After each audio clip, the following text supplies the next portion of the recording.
Okay, we'll call the meeting to order. I believe this is the meeting advertised for Kentwood,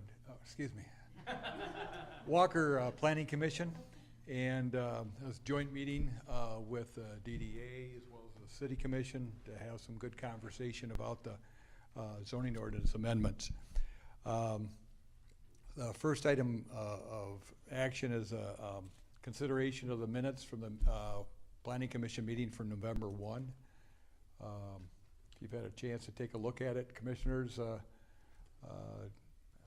we have a motion to accept those minutes? Motion to accept.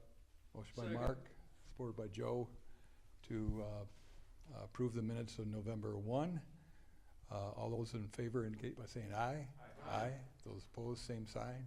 Motion carried. At this point in the agenda, this is an opportunity for general public comment. Again, what's on the agenda this evening is the work on a zoning ordinance. If there's anyone in the audience that would wish to offer any comments in general concerning the city, this is an opportunity to make that known. Any takers? Okay, no takers. With that, before we introduce our consultant, I think it'd be good, at least from my standpoint, and hopefully from yours as well, we just go around the room and indicate your name and what capacity you're here on behalf of the community. Terry Schweitzer, Planning Commissioner. Gary Carey, Mayor. Mark Davey, Planning Commissioner. Joe Taylor, Planning Commission. I was not gonna make it because I'm a deer hunter. Now, at 7:30 this morning, I had killed 3 deer. Wow. So, that's why. That's my main claim to fame. One shot. One shot, no, not quite. Scott Funky, Planning Commission. Pat Lowry, Planning Commission. Dan Harlan, Planning Commission. Tyler Corliss, Planning Commission. Jessica Babcock, City Commission. Melanie Groder, City Commission. Rose Cody, Saba, ZBA. Tom Michelman, ZBA. Brian Mullins, ZBA. Frank Walsh, Assistant City Manager. Stephen Gilbert, I am on the City Commission, the Planning Commission, and I chair the Zoning Ordinance Subcommittee. All your fault. Yeah, we're all here for me. Tom Burke, City Commission. Travis Mabry, Assistant City Engineer. Megan Corby, Zoning Administrator. Paula Prevey, Planning Director. And that's perfect because it brings it to me. Exactly. Chris Corey from McKenna. We've obviously, our consulting firm's been helping out with the zoning ordinance, and I'll be leading the discussion tonight. Ready to turn it over? Yeah. All right. Can we get the PowerPoint up there, though? All right, well, good evening, everyone. Can everyone hear me okay? Is the mic working? Okay, good.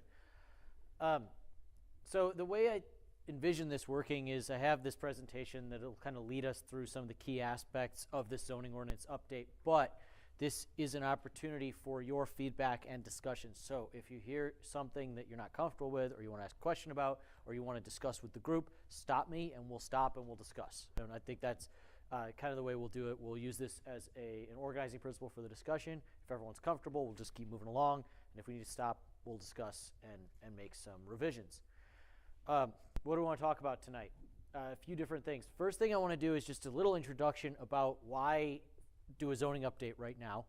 And the short answer to that is on the heels of the master plan from a couple years ago, implementing some of the ideas in that, as well as responding to some of the issues that have come up either during the master plan process or in the couple years since. And then I want to talk about a little bit about the document itself, the organization and format of it, which will be particularly important to the Planning Commission and the ZBA in terms of hopefully making it a little more user-friendly, a little easier to find things, etc.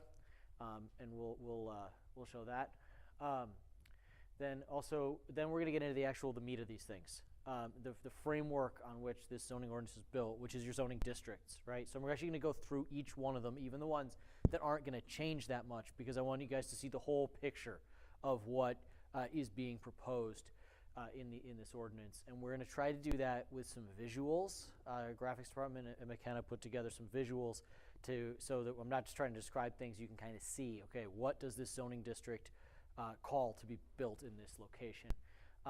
Then I want to talk about some of our planned unit development options. Obviously, those of you, especially on the Planning Commission, are very aware of those. We are proposing an additional RPUD3, which we'll get into, and talk about what we are envisioning for each of those different things and how they are tools that you can use to drive development the way you want it. Then we're going to talk about a couple of very specific topics. Neighborhood design obviously has been a big topic as you get more and more housing development coming into the city. What is that going to look like? How is it going to connect to the neighborhoods around it? And how do we make sure that that is quality and high value for the long term? We're also going to talk about a couple very specific things. One is basically home-based businesses. The draft ordinance actually divides them into 3 categories. You see them up there: telecommuting, home occupation, home-based business. We'll talk about the differences and why we are proposing that. And then we want to talk about something that's a little more procedural, and which is whether we should be requiring permits to put up fences. So we're going to get to that. So let's not talk about that immediately, but we will get to that before the end of the night. And then we'll talk about steps going forward, and those of you that are going to be asked to vote for or against this ordinance, and make sure that you guys are understanding where we're going to go from there. So moving forward, the master plan. Master plan was adopted in late 2020. Many of you were involved in that process. There are some master plan amendments on the horizon following this zoning process, but the master plan's goals overall remain intact. A few things that this ordinance process is meant to implement from the master plan. One is clearly defining the housing density that we want on what Frank called significant undeveloped lots, right? The bigger parcels in town where developers, some of them even since 2020 have been developed or are in the process of that. Others, developers are obviously looking at and trying to clearly articulate what is sort of the carrying capacity of this piece of property and how do we make sure that's what gets built there. Second, developing nodes of walkability in the city, specifically identified in Standale at the corner of Remembrance and Leonard, and on the Alpine corridor south of I-96, so not Green Ridge, but south. We also want to make sure that development is high quality and built to last. A number of things in this new ordinance directly aimed at that. And creating a network of residential streets that's connected but does not encourage cut-through traffic, which is trying to thread a bit of a needle, right? Where we don't really want a city that's filled with cul-de-sacs and everything spills out onto our major roads, which then become congested. We also don't want it's neighborhoods where people are flying down residential streets because they can.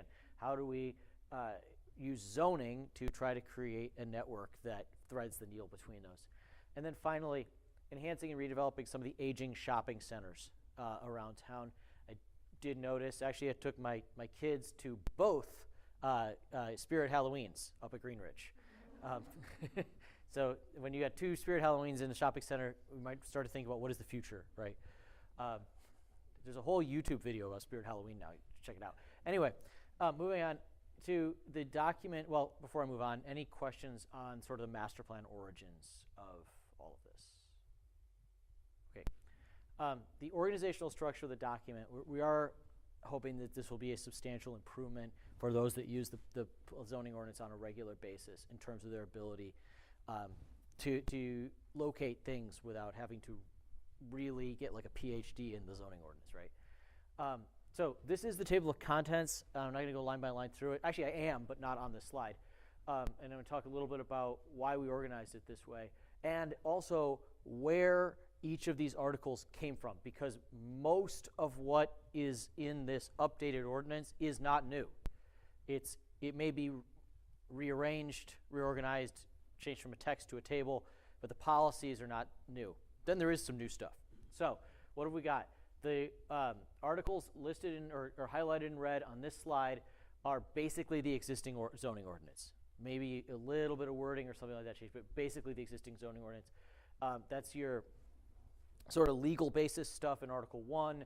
It's your process and procedural stuff in Article 3, and also Article 19 that talks about the ZBA's processes. It's the stuff then in Article 4 that just establishes the zoning districts, says these are the districts we have, and this is generally what they're for. The precise plats, which we didn't touch at all, those have been obviously on the books for a while. That's Article 9, no changes. Article 14, mobile home parks. In order to change that, we would have had to get permission from the state. Didn't feel like really that was the priority, so that's not changing at all. And Article 17, which is the nonconformities section, which of course talks about things that exist out in reality but are not in compliance with the zoning ordinance and their status as legal nonconforming, right? That they get to continue until the property owner makes some sort of change. So all that is carried over from the old ordinance, very minimal changes.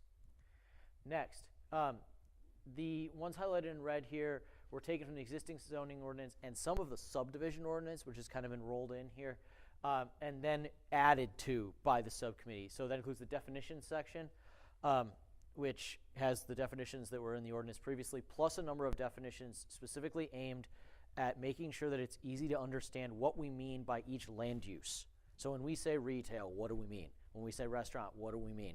When we say personal services, what do we mean?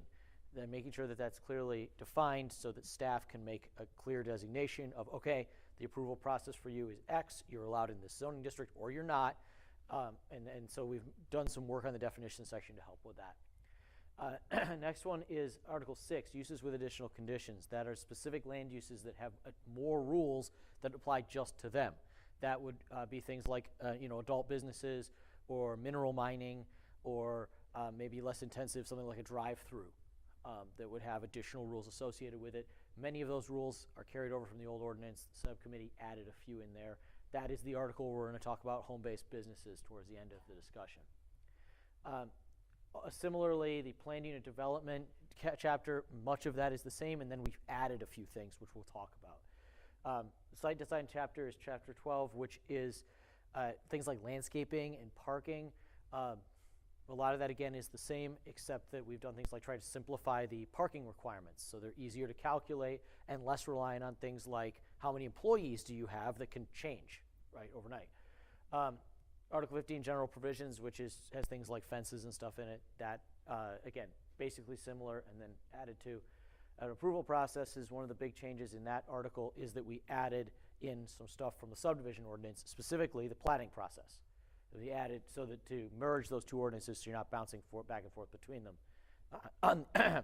On the rare occasion that you get a plat, right? Most things are site condos these days. But anyway, next. The sign ordinance, Article 16, is the sign ordinance that was adopted last year. Just pulled right into this document. The Article 5 table of uses, I'm going to show you in a second what that looks like, is all of the land use lists. Those of you that use the zoning ordinance a lot, you know that the current organizational structure is C1 district, and then here's the permitted uses, and here's the special uses. Now C2 district, permitted special.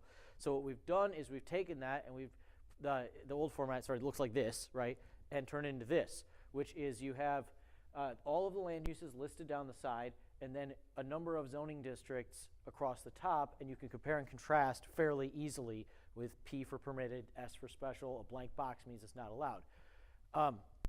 Because you have so many zoning districts, we were not able to fit this all in one chart. So there's a residential, and there's a commercial, and there's industrial, and then there's the overlays. But we will be, at the end of the process, creating one big chart to mount on the wall for staff so that everyone can see. Yeah, hopefully that's helpful.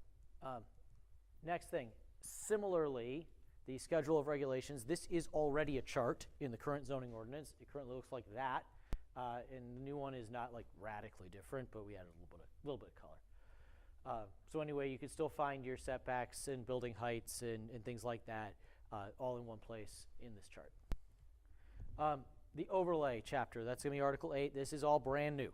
The 3 overlays, which I'm going to get into in more detail in a little bit, are now in their own chapter, and that's all brand new. Next one, Article 10, which is about residential density. We know that's a major topic here in Walker, right? One thing this ordinance has is this chart, which lays out, first off, there's a description above about how you calculate density, right, in terms of units per acre, and whether you count wetlands and that kind of thing. But then it has this chart, which literally lists all the zoning districts where you can build housing units, and then lists the maximum housing units per acre allowable in that district. We're hoping that this will really help, especially the Planning Commission, when you guys are talking to developers and you're haggling over a number of units. Boom, it's right here. You get this many in that district, period. The only one that's has any flexibility is our PUD 3, which we'll talk about in a bit. Any questions up to this point, particularly on this? Everyone comfortable? Good. All right. Next, Article 13, neighborhood design. This is a consolidation of a few things. They're in a few different places, plus some new stuff. This is the article where we're really trying to get at those street patterns. We're really trying to get at making sure that new residential development has open space associated with it. We're trying to make sure new residential development has sidewalks and other things of that nature. Right now, a lot of those things are already in the ordinance, zoning, or subdivision somewhere. This article is designed to bring them all together, put them in one place. You could take 2-3 pages, give them to a developer. These are the rules. The other thing about this article is it applies all the time. It doesn't just apply to a plat. It doesn't just apply to a PUD. It applies all the time to anyone who's building new roads or building more than 4 housing units. So that one, we'll talk about the details of that shortly. Any questions at this point? All right, we'll keep rolling. Next. Okay, now we're going to get into the individual districts. As I said, I would like to walk through each district. So some of these are pretty simple and are not changing, but this will give you the entire overview of the entire stretch of the ordinance, all the way from agricultural to heavy industry, right? Or RPUD 3 or whatever you think is the other end of the spectrum from agricultural. So for each of these, I want to take a look at the map, and also we have maps here. So if it's a little hard to see up there, you can see it here. Quick disclaimer on this map. This map demonstrates the zoning district changes that we're proposing, which I'll get to in a minute, but is on an old parcel base and has some errors in existing zoning, like things you guys have done. So this is not official. We'll get you an official one for the public hearing, but it will give you an idea of what's going on. So first district to talk about, AA agricultural. That is for a housing density level, that's going to be 1 housing unit per acre, 1 acre lots. This is your lowest density, lowest intensity district. As you can see, it mainly exists in the northwest corner of town and in South Walker. And there's a few parcels that are still agriculturally zoned, kind of in the mid to west portion of the city. Now, those are master planned to be something else eventually. The ones in the northwest corner, South Walker, are not, but those in this area are. What are we looking for an agricultural zoning? It's this. It's very low density housing and no land uses that aren't housing. What you'll see as we go through these slides with these things is the same little street pattern with that cul-de-sac and stuff like that. What that is attempting to demonstrate is the rules for street patterns that will be in the new ordinance, such that we have a road that connects to a potential future development. We have a road that connects to the previous development. We have a cul-de-sac with a limited number of houses, and we have connections to both adjacent streets. That's all going to be required. Put agricultural zoning over that, and you see the houses are fairly spread out. Next, or any questions on agriculture? Are those to scale? How big They are. The drawing is not to scale. The roads are oversized to demonstrate the road pattern, but the ratio of houses that you'll see as we go through these and the houses get closer and closer together is accurate to scale, right? Yeah, the roads are a little oversized to make a point, but other than that, it will show the comparison is accurate. Next district is S, suburban residential. This is your second lowest density district at 1.75 housing units per acre. Primarily exists in South Walker, as you can see on the map there and over here. And that looks like this. So just the same idea. SA, suburban residential. This is one of your most common zoning districts around the city. Many of your neighbors, I would actually go as far as say most neighborhoods are in this zoning district. It allows 3.67 housing units per acre. So a little bit under 1/3 of an acre in terms of lot size. And when we, I also wanted to talk about a single family in this, which is the same density, so I put them together. This is a little less common zoning district that you guys use in some more of your older residential, like Chesterfield Heights or the Alpine corridors going south. That's what this looks like, right? It's single-family houses. They get a little closer together again, a few more on every block. Next one is A2 duplex. This allows 6.7 housing units per acre because it has the same lot size as SA and A, but it allows duplexes. So basically double that, and you get A2 duplex, which I have this big circle on the on there, but what it actually is that A2 sort of intersperses in the sort of Remembrance Road and Richmond Street area and allows duplexes in some neighborhoods that are not allowed in others. What does that look like? All right, so we've got basically the same number of buildings as we had in the previous zoning district, but now they're duplexes. So we have twice as many housing units. Yeah. On that, say the multi-lane that's on the left side of the Yeah. graphic, is that to represent an arterial street? Yes. So that was also intentional. So if you notice, the street on the bottom is a 5-lane road. So that would be like Michigan Drive or something like that. That is a regional arterial. This is a 3-lane road. So that would be, a collector, right? With the idea that most of your residential neighborhoods anyway are going to be along that type of roadway, right? Well, the reason I ask is that on the major roads, this is continuing to show individual driveways onto the major roads. Was there some thought of having, in that case, those homes backlotted on the major road? That's a good point. We can adjust the diagram to show that, so that is consistent, more consistent with the zoning. Good call. Next is your multifamily districts. These hit the citywide cap, except for RPUD3, of 8 units per acre. You have ARM1 and ARM Malt. You use Malt far more often, as the circles up there show. And then a development under these two is going to look kind of like this. It's going to be a cluster of apartment or condo buildings. And again, we've used the same road network because those rules would apply again. In this case, having one out on the actual major road is going to be more appropriate, right? Next one is mobile home park. You have a couple of these. The master plan does not call for any more, but a mobile home park is going to look like that. It's going to have mobile homes, right? Now, I want to talk about, now as we move from residential, well, let me stop for a minute for comments on residential. Is everyone comfortable? Those are your conventional residential districts. Yeah, can you go back a couple slides? Mhm. One more. Yeah, so would this be what we would consider, and I have to use examples, because I only know what I know of the city, I'm not an expert. Mhm. Is this what we would consider the River Ridge area, ARM1, multi? That's an interesting question because that's up for discussion. It's going to be, so as of right now, it's in an RPUD2, but it's in the same RPUD2 as the apartments across the street, right? Same zoning.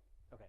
Well, in your master plan document that you guys created, Yeah. it's listed as other ones, it's listed as open space or agriculture. It's and that's why one of the master plan amendments is to try to clarify that, because it's there's that steep hill there, right? That's very wooded, and the intent of the master plan was to make sure that hill is preserved. We have a developer that is, to my understanding, attempting to figure out a way to get housing in there while preserving the hill at the same time. I don't know if it's possible. We'll see. That's why we're going to dive into it during the master plan process. Yeah, because, and that was really my question. My question was just that, given that parts of that acreage are not usable, I know the watershed, I mean, holding ponds can't be uncounted as part of the density calculation. Yeah. Because a good chunk of that space is not usable. And that's, yeah.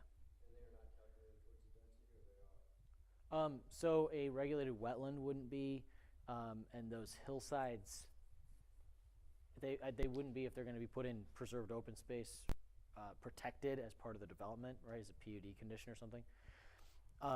Then they wouldn't be. But I think again, this is why this is one of the key topics in the master plan, because the old master plan was trying to say preserve the hillside, and maybe try to find something to develop, but it doesn't do that, admittedly, very artfully. So we're going to try to get into that. And then we're going to try to figure out, probably in more detail, okay, how does that topography impact how we should calculate density? I think that we could use the tools that are in the zoning ordinance, but we have this opportunity, especially with the moratorium, to really define that better and come out the other side with it more artful than what the current plan shows. Yeah, Paul. Walk through that in more detail. I have the ordinance pulled up. I can Sure, we can look at that. Yeah, we can look at that. That's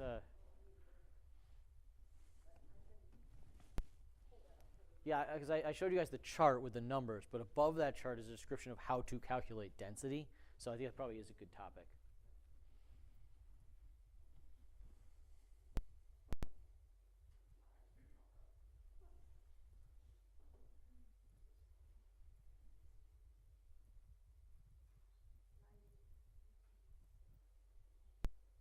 Yeah, right at the beginning of Article 10. Yeah, there it is. Can we zoom in? All right, so section 10.01, how to calculate housing density. So, whoop. Paul, could you take off the toolbar on the left side? Yes, I can. Please, perfect. So it says, for the purpose of this ordinance, the following terms are used to describe density. Unless specifically stated otherwise, the number of dwelling units per acre of land should be determined by net density, which is number 3. To explain net density, we have to explain 2 other concepts. The first is gross density. Gross density is dividing the maximum allowable housing units per acre based on this plan by the total acreage of the site. So that would be, for River Ridge, we're going to include all those hillsides and stuff, and we're going to take all that land and divide by the number of units allowed, and that's the number of units you get, even though you can't build on the hillside, so the actual building is going to get bigger, right? Practical density says, okay, we're going to have infrastructure. We're going to have roads. We're going to have stormwater. You're not actually going to be able to build on the whole thing, even if you had a nice flat piece of land, right? So we're going to subtract 20% of the total acreage to account for infrastructure such as roads or stormwater. Then we're going to divide that maximum allowable housing units per acre by 80% of the total acreage. There's a typo. Should make sure to change that. Known as practical density. So that's practical density. So we're not there yet because we're going to use net density. Net density is the third one. This was the one we actually use. Subtracting the acreage of regulated wetlands. Now, a regulated wetland is anything over 5 acres, so little wetlands wouldn't count. Floodplains, conservation easements, and other protected lands that cannot be built on due to regulations or agreements outside of the City of Walker zoning ordinance. So not something the zoning ordinance says you can't do, but maybe the state of Michigan or something like that. Permanent water bodies on the site should also be subtracted out. Dividing the maximum allowable housing use per acre based on this ordinance by the remaining acreage is the net density. Now that you do bring up an interesting point when it comes to River Ridge, because that description doesn't say steep hills, because those hills aren't protected by anything. It's more of a practical thing that they can't be built on. So that may be an amendment we need to put in, is something that is practically unbuildable, like a steep hill, should be subtracted out for net density. Is that something that's supported? Do we have? I do see some nodding. Yeah, we'll just have to have a discussion about what it looks like, right? That is a good point. Well, I think that there's probably,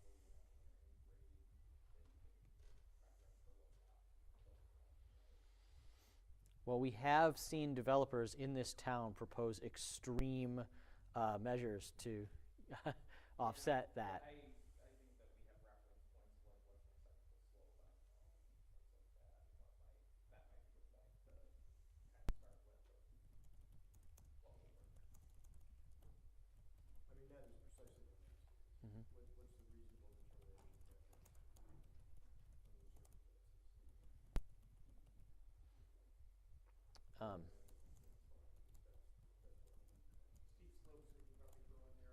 Steep slopes we could probably throw in there, typically with these 15% is the maximum for a quote-unquote buildable slope. Maximum road grade, probably 10%. 15 is traditionally what I've seen used. We can add that language in there. Yeah, and I think I have no objection to that, and if there's no objections in the room, I think we can add that 15% grade as another thing that gets subtracted out before you calculate net density. Now, given all of that, not having a map or topo of River Ridge in front of us, I don't know if we can make a calculation right now, but it's definitely something that we could use this to come up with a more clear number that would hopefully be helpful going forward. If you shake that out during site plan review, and just, I don't want to get too far on the master plan, but obviously River Ridge and District 45 is the priority sites, and we're trying to set up where we can do a little design exercise, so we Yep. can start to pick up some of the on-site limitations, particularly on River Ridge. That's going to be, we're going to have probably 2 working meetings with the Planning Commission, one on each site, where we'll be drawing and trying to figure out what's reasonable, and then articulate that in the master plan. Cool. All right, moving along to commercial districts. So the residential districts that I just went through are largely unchanged from the old ordinance, or the current ordinance. But the commercial districts, we are proposing some changes. Right now, you guys have 4 commercial districts, C1, 2, 3, 4. And over the years, as maybe you can see up here, rezonings that have been done to accommodate specific businesses that wanted one district or another have led to kind of a patchwork. This is Alpine Avenue from the city limits up to 3 Mile. And it goes, after you get out of the industrial area, C4, C3, C4, C1, C3, C1, C4, and that's really, yeah, exactly.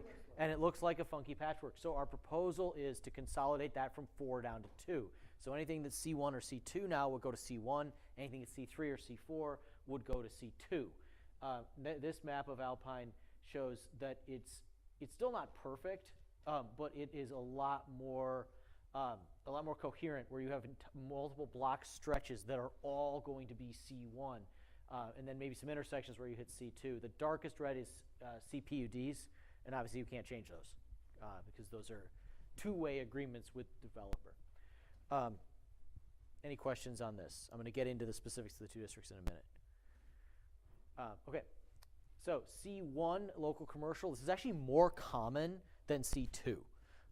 So it's actually your Alpine corridor south of the highway, your Remembrance corridor, the pieces that are commercial, most of Standale that's not currently in the SDD downtown district, which is being eliminated, which we'll talk about when we get to Standale overlay, and not Myers or Blaine's, but everything else is C1. So it's your more common district. And this is proposed for relatively community scale commercial. Now, this shows a 4-story building because this district would allow up to 4 stories of office or medical or something like that, not residential. But it also shows that the building is not that huge. It's got a little parking lot in front of it. It is your very conventional business district for your local commercial. C2, as I said, is less common, but you do see it particularly in the Green Ridge area, Alpine north of the highway. That's all C2, except for a couple of PUDs. Meyer and Blaine's, that kind of thing. Although they may be individually PUDs, but that's the idea. And then this is going to be your more intensive commercial shopping center, big box with outlots. So it shows it here. You got your big box or your sort of multi-story thing there, and then the outlots in front, restaurants, gas stations, etc., drive-throughs. Outdoor sales too, like.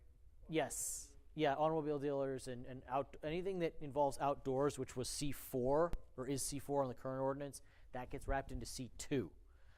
So you still have that sort of control/tool outdoor business. It's just gone to C2, where it wraps in with some of the other commercial stuff. Yes, anything of that scale is going to be C2.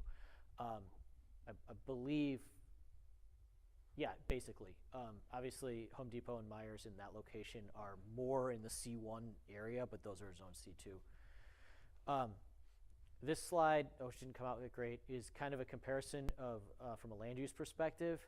I tried to do a red, yellow, green thing. Doesn't look like the yellow came out. But anyway, so retail, permitted in both, though scale-wise, C2 is going to have the bigger ones. Restaurants, permitted in both. Now, the ordinance does get into restaurants with alcohol and without, but there isn't a difference between C1 and C2 in that regard. Personal services, that's things like barber shops, hair salons, things like that. That would be permitted in both. Offices, permitted in both. Drive-throughs. Drive-throughs would be special land uses in both. That's because drive-throughs are appropriate in both, but each individual drive-through, as planning commissioners know, has its own logistical issues, and thus that's why we require a special use permit. There are places where the drive-through simply won't work. There simply isn't enough space. Gas stations, same idea. They're allowed in both. They require special use permits in both because they have their own special needs. Hotels.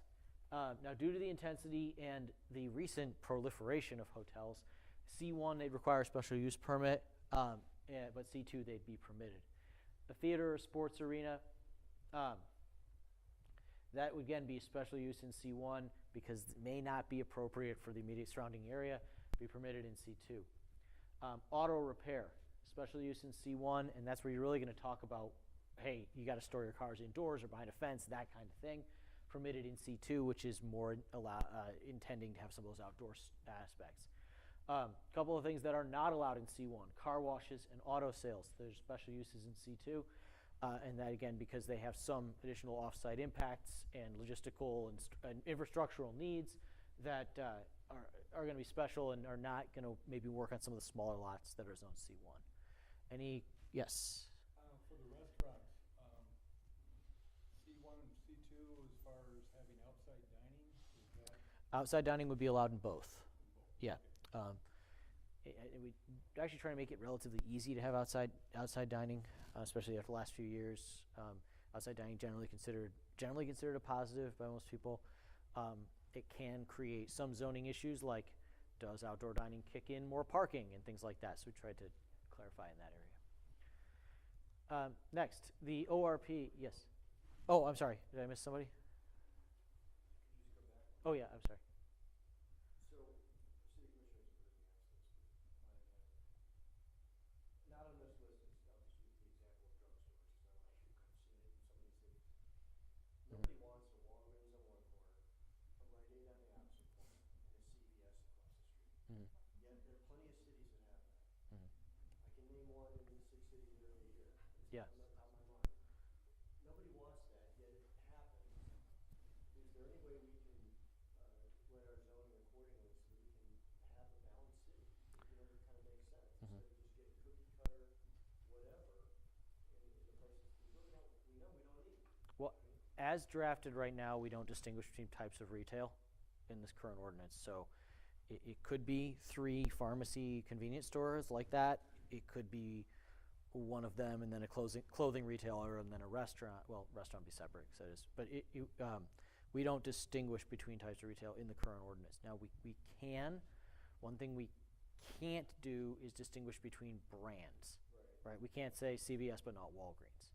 We could say some sort of separation distance between pharmacies or something like that. I'd be a little wary of that because I don't want that to impact local businesses, right? Because that's the other thing we can't say. We can't say local pharmacy is okay, CVS is not. We treat them the same because they do the same thing. What I've usually found effective in slowing the growth of chains that chase each other, which is absolutely a phenomenon that happens in that industry. It really happens in fast food. My understanding actually is that Burger King explicitly sees one of their business models as be across the street from McDonald's, and when their line is too long, we get the overflow. Like that's in their corporate policies, right? So the way to slow the proliferation of that kind of thing is usually through additional architectural standards and things that a type of company that's going to say, this is our corporate architecture, and we build this because it's part of our brand, and you say, well, we aren't going to let you do this because we have our own architectural standards. They may say, well, we'll go somewhere else, and you may say, fine, we wanted that to happen. And so to that, I'd say the 3 overlay districts that we're going to talk about shortly will hopefully help with that type of thing where they exist. So, but the short answer to your question is actually no. The current ordinance just says retail and doesn't distinguish. All right, well, I appreciate the forthright answer, but it's a lousy answer, right? Mm-hmm. You know, if you go around the country and you look at cities, some cities know how, no, I appreciate being honest about it, but some cities know how to sort of drive themselves towards a vision of where they want to go with the Mhm. city. And they're able to build that somehow.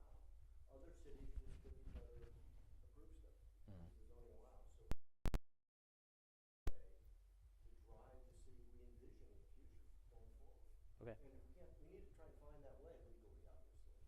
But we can't, we're not covering, we can't do it, isn't a very satisfying answer. And I'm intrigued and I'm looking forward to hearing about the overlays. Mm-hmm. But they're only in 3 spots and they're small spots. And that's When true, you yeah, look at the whole city going forward. I mean, for sure. you know, we did a very nice tour, the city commission did with the city of Holland in the summertime. And, you know, 30 years ago, they laid out where they wanted to go as a city. And they have, by God, made a lot of it happen. And, you know, 30 years in the Navy, I've lived in 8 states and been all over the place. And there are cities you can see, man, these guys really somehow got creative. Now, in some cases, there's just one really wealthy person, you know, who built it in their image. there was a staff, there was a plan, there was a vision behind it, and people started going to that. And when I read our master plan, which I think is quite good in what it says, but then if I look at the scorecard from 3 years ago, from what we say we're gonna do, to what's actually happened, a lot of what we said in that plan has not begun to happen yet. True. So how do we start driving that conversation, driving that development the way we want to have it? And I don't need an answer right now, I'm just saying that we shouldn't really accept, oh, it can't be done. We get 3 drugstores, so be it. So is that consensus amongst the group that we want to pursue that policy of like a separation distance between similar businesses or something like that that would be enforced? So,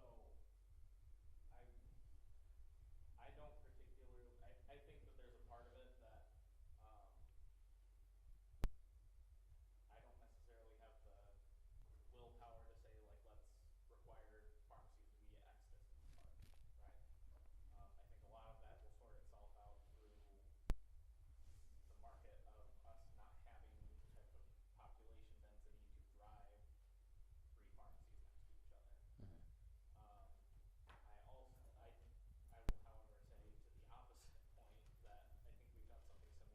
alcohol sales, have we not at some point? I believe there was, I remember a discussion when Bourbon Street came in about the proximity to Meyer and kind of having to elaborate through that process of what is an appropriate distance for these 2 uses that are similar. So for me, I don't think that I see the necessity of saying X distance between uses, or I guess narrowing in that finely into what needs to be throughout those original districts. But Commissioner Burke's point is correct that at a certain point we need to be driving vision. I think vision can have some flexibility in what it shapes itself as, but I think a lot of what we've done in the overlays is try to get that intentionality of saying this is what we want to get to.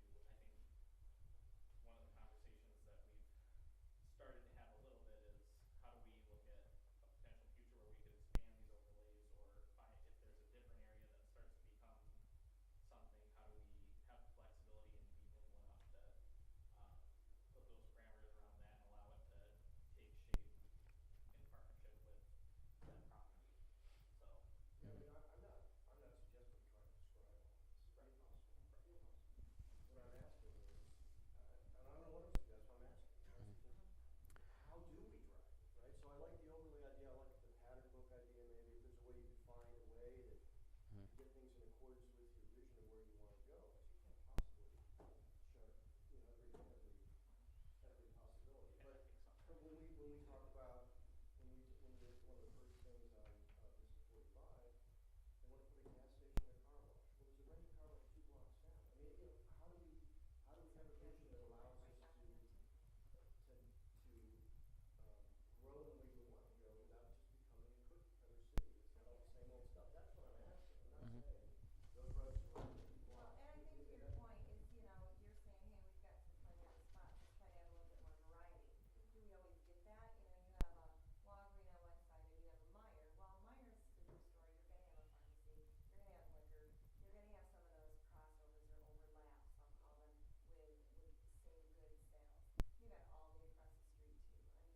You're gonna get a little bit of that, but I get your passion and I understand. It'd be nice to have, I'd rather see something that makes more sense, like a med center, a pharmacy, you know what I mean, where something where it's, everything is laid out where it makes sense. It's like, A campus, it's got all that, yeah, that'd be nice. something we'll where get you, a some of that. one-stop, you got all Overlays. that, you have a variety, but you're gonna get, they, like you said, they chase each other. All these chases Myers and, such and such. I didn't mean to be rude. No, it's fine. It's just, we shouldn't be satisfied with the answer. Well, yeah, the answer is right, there's nothing in there. If I was to try to develop a zoning policy that would get at that issue, it would probably be something along the lines of maybe a list of land uses where they're not permitted to locate within or 300 or 500 feet of each other without getting a special use permit, whether they're permitted in the district. Even if it says permitted by right in the district, if you're within 500 feet of something we deem to be exactly the same as you, now you need a special use permit. I say special use permit rather than prohibition so that you still have the opportunity to say, oh, no, okay, you're good. But we now have to vetted you and made sure that you're not the exact same thing and you're not going to drive each other out of business or something like that. So, but, A recommendation to get us, yeah, Frank. get us, out of the hole here. Tom, I think you bring up issues that we've talked about for years. This has traditionally been a market-driven kind of planning and zoning community. So that's why you see the patterns that you see out there. I don't think, we wanna take on too much here, as far as trying to push the market one way or another, or there's a variety of reasons for that. What I do think we should do is during the master plan phase, we should talk about something like a design review board that would get into how are these sites going to be designed, how are the architectural components going to be put together? Because the communities that you see that have managed to do things that are a little bit extraordinary, it comes down to design, you know? And sometimes design needs to be more than just civil engineering. That we actually need to look at architecture, we need to look at the way that these pieces fit together. So that'd be my one recommendation. We're obviously gonna have two big issues during the master plan review. We may wanna talk about, is it time to do a design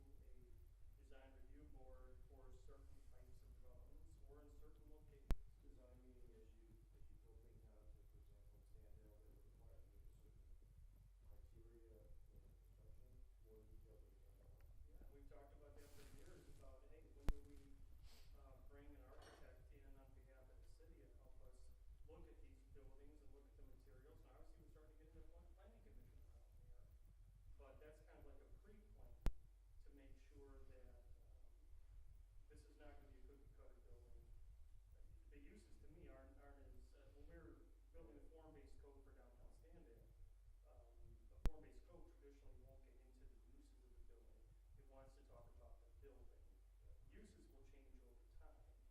We hybridize that just because of the reality of zoning, to identify uses. But I think this is a good topic for us to talk about in the master plan, and we can set that up for you. And maybe there are some ways that we can improve our design review process, that will reflect more of what you're talking about. I think you're right. And Holland did maybe some of that in form-based. Form-based, yeah. And they have the feel they want to. I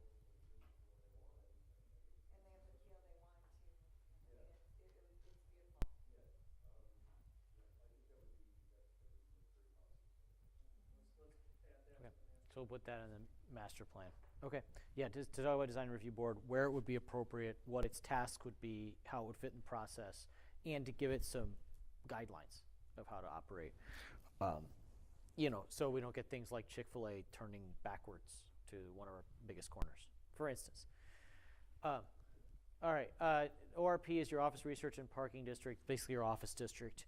We're not proposing a whole lot of changes to this. You can see it's sort of scattered around the city. It's at the edges of commercial districts where you flow into residential, which is kind of its purpose, to give those districts an edge of something that's a little less intense.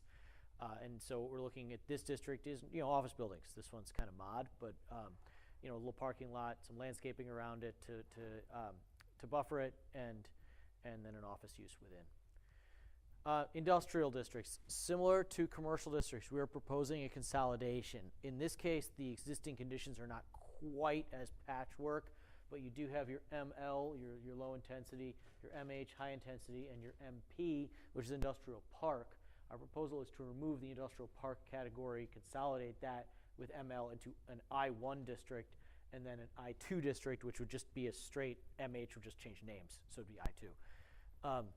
So for industrial, what we're looking at, your I1 district, obviously, that North Ridge corridor, I-96 3-mile corridor, your industrial part of town.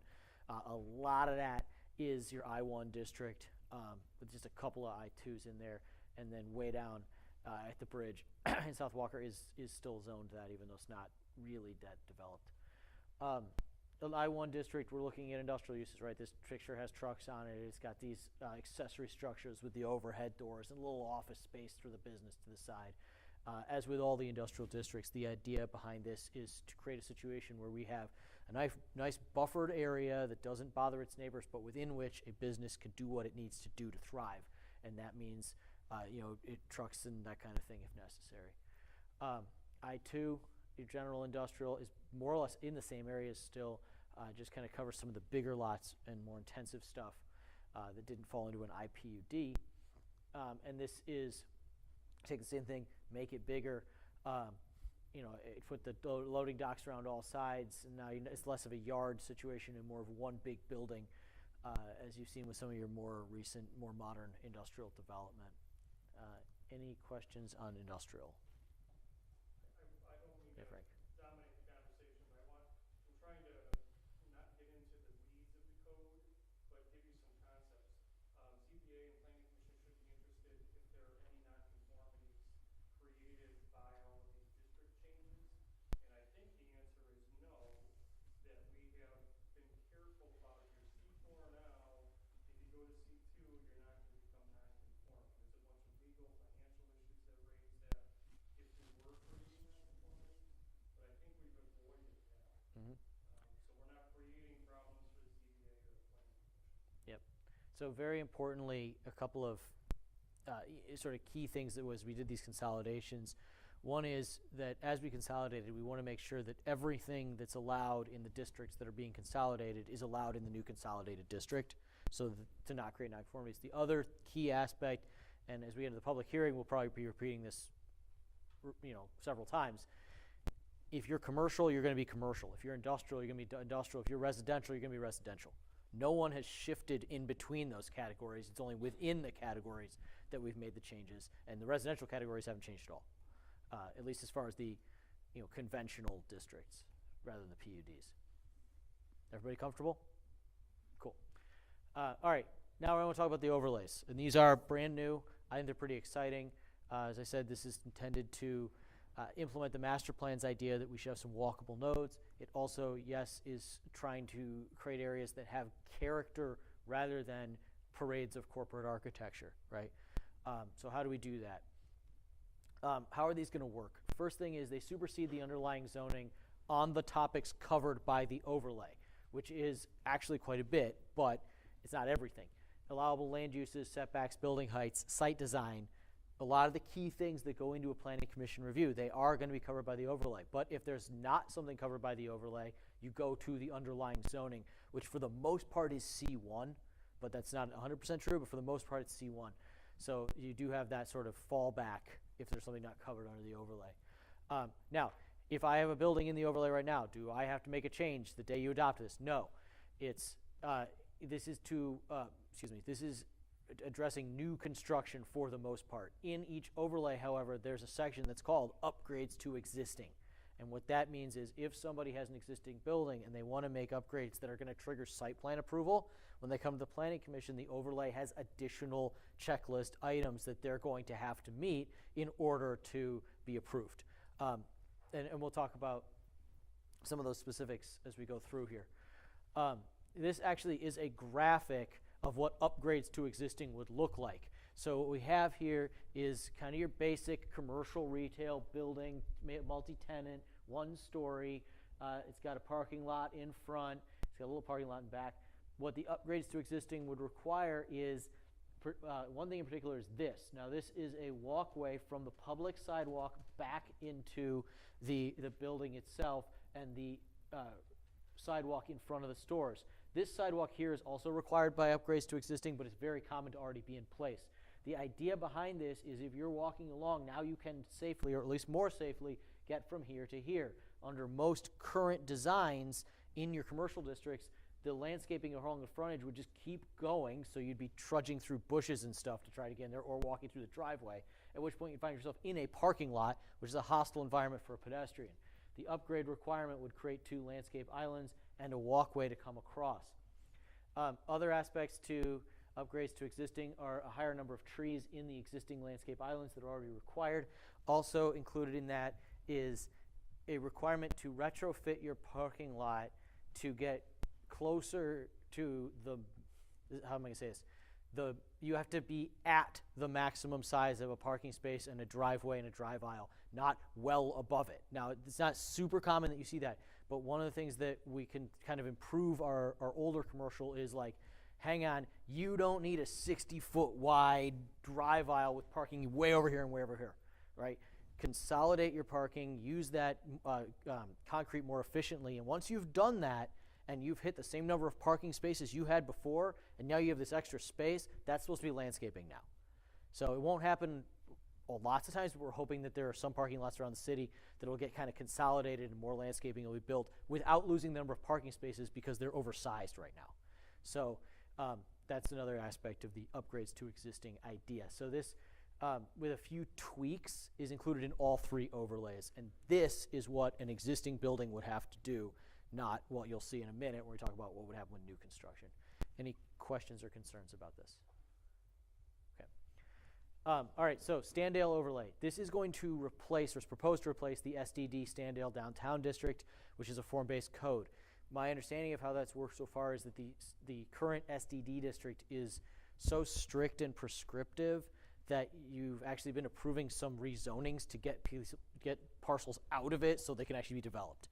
And that unfortunately means that the district in places just isn't working. That said, this stand overlay uses a lot of the same ideas because there are some good ideas in there, but it tries to relax them and it tries to be a little bit more respectful of what's built there already. One of the big things you have in Standale, before I get there, I do want to talk about the map a little bit. We talk about Standale overlay. I want to be clear here, we are talking about Lake Michigan Drive between Kinney and Cummings. We're not getting all the way to Wilson. It has nothing to do with Meyer. It certainly doesn't reach Vista 45.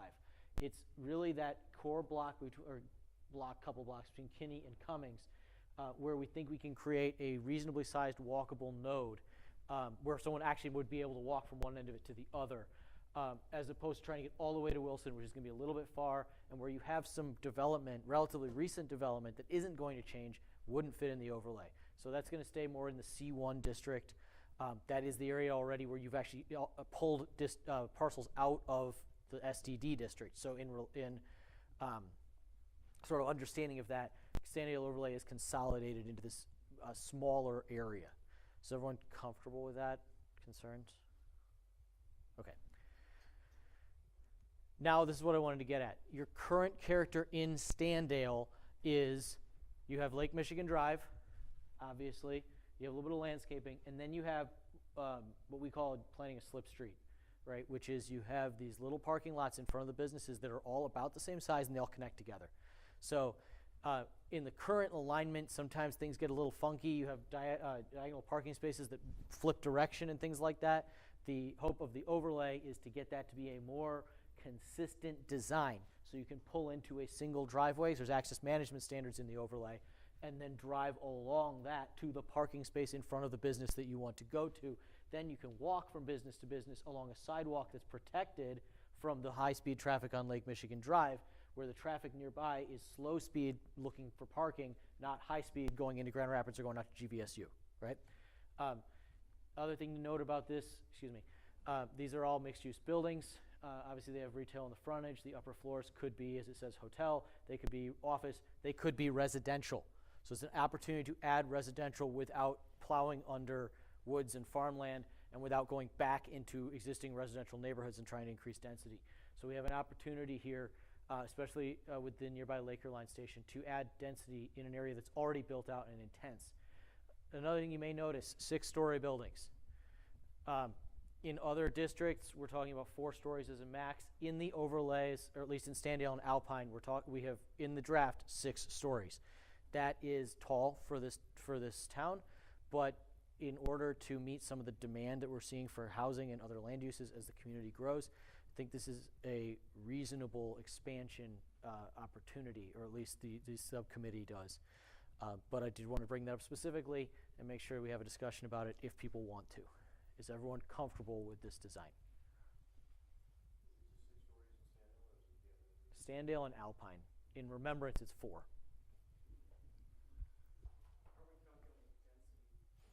So this, you'd have an 8 unit per acre net density limit. Now, these lots are unlikely to get docked for very much on the net density calculation. They don't have a lot of regulated wetlands or steep slopes. They're flat, paved, developed lots. So what we're talking about here would be redevelopment. We'd be talking about, all right, I've bought a lot along that stretch, and or 2 or 3, I'm scraping it, I'm building new, I'm going up, I'm building apartments, I'm building retail, and I'm changing the character of the area. But I'm doing it with all of the requirements of the overlay in mind, so that the buildings come out looking with the character that we want. Well, I for one love this. And you mentioned in one of the pages, I'm familiar with it, that you go down Alpine South of where Mr. Gilbert lives. They're doing a few of those in Grand Rapids nowadays. Yes. And that's what I'm talking about when it comes to getting more density in places that are dense already. Go vertical, allow for population growth, stop making green fields, Yep. making them housing when we're running out of green fields, at least in Woodland. So going vertical on Alpine and Stanhill is what I'm all about. But frankly, I'm not you tell me if we're ready for the development we'll go after. Well, two different questions there. Are we ready for it on South Alpine and in parts of Green Ridge? Probably are. You know, those hotels that have gone in there are easily that size. Are the developers ready for it? I don't know. You know, and that's, we were just talking about Transect today, and that's something maybe we could talk about in the master plan process. Where Walker fits on all of these Transect models. So we have to find developers who are interested in doing this, is what it comes down to. And can they do it without having to do things that potentially subsidize the development? Or will it need to be subsidized? We're going to cross those bridges too. Yeah, what we're doing here is opening a door. The city has closed, right? Because you say you can't do this. If a developer, it's also a maximum. Developer says, look, the market says 4 stories, they'll do 4. I do want to touch on, Frank mentioned the transect. It's a planning concept some of you may be aware of, the idea that the community starts at its densest and most intense and then goes out from there with nodes in between where you go back to a little denser and then you get out, so you have, downtown Grand Rapids, the center of the region, and then you have centers of towns, and you kind of go in and out like that. And that Walker actually exists along a fairly significant portion of that transect, going all the way from pretty urban, all the way through suburban, all the way to rural, including areas like South Walker that really, for a number of reasons, are going to always be quasi-rural, right? Even as the region grows around it. One thing that has kind of occurred to me as a planner, as I've worked with you guys, is that when you see what's going on in the city of Grand Rapids at Alpine and Leonard, Alpine and Richmond, the difference between those and Alpine and 3 Mile from a transect perspective are really not significant. And so as that starts to move up, now, when you cross the highway, we're in a new transect zone. So Alpine in particular, and you'll see Alpine, we have a couple of different options as far as design goes. And then Standale, I think, from a transect perspective, is sort of its own little center.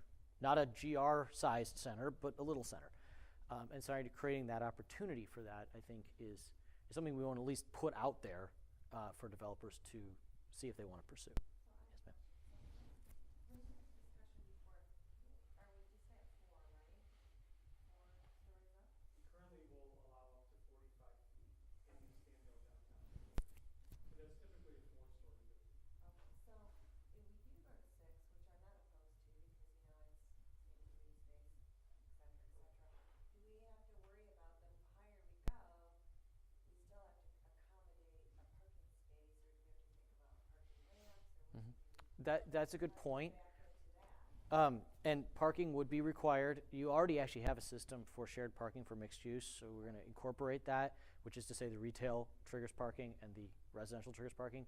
There is a slight parking reduction in these overlays over what you'd have to do elsewhere in the city, but it's slight. It's like 10%. It's not half or something. So a slight reduction. But yes, parking would be required.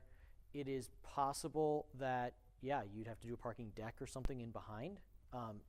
That is expensive, but on the order we're talking, and with the housing market the way it is, especially the housing market, there are developers who are interested in doing that. One thing they could do on their end is once they build a parking deck, they can then market or even sell covered parking, right? Hey, I rent a unit, and I can either have a free spot on the upper level of the deck that's not covered, or I can pay, and that's another revenue stream for the developer. You do see that It's become, common in the cities. You also see it in places like East Lansing, right? And now East Lansing's gone a little crazy with it because I think 6 stories would look small in East Lansing these days. But the idea, you do see that idea with the developer building the housing and then a parking garage that goes with it to make sure that there is that effective parking. Yep. Also, I know the city commission was in Holland. There's a number of redevelopments in Holland that have happened in the last 5-10 years. I'm thinking like on River, what is that? Are you thinking towers on river? Where they've got some 5-6-story buildings and they'll have covered parking on the first and sometimes second. Theater, the Ready Theater, and that. Yeah. Yeah. Yeah, those are 5. I think the ones with the theater, that is actually 5 stories, but it's a very gentle 5 stories. It doesn't come off as tall at all. And then a block north of there, the Towers on River development at River and 7th, is 5 stories and actually has parking buried within it that you would never know, right? And maybe if you went around the back, you could see it, but in the sides that are visible from the street, you really can't tell there's parking in there. And I think that has 2 spaces per unit. Because a little behind the curtain with Holland is that they actually have this ongoing fight between their planning commission and their DDA over how much parking should be required for downtown housing. So everyone has their problems, and that's theirs. They actually require more parking for housing downtown than they do anywhere else, because they're concerned. Yeah, they're very concerned about downtown residents using retailer parking, so that people can still come shop. Sorry, that's beside the point. But to give the idea that everybody, everybody deals with that issue. We want residential, but every resident's going to have a car, because even with the transit service that you guys have, which is really good transit service for this region, people are still going to have cars.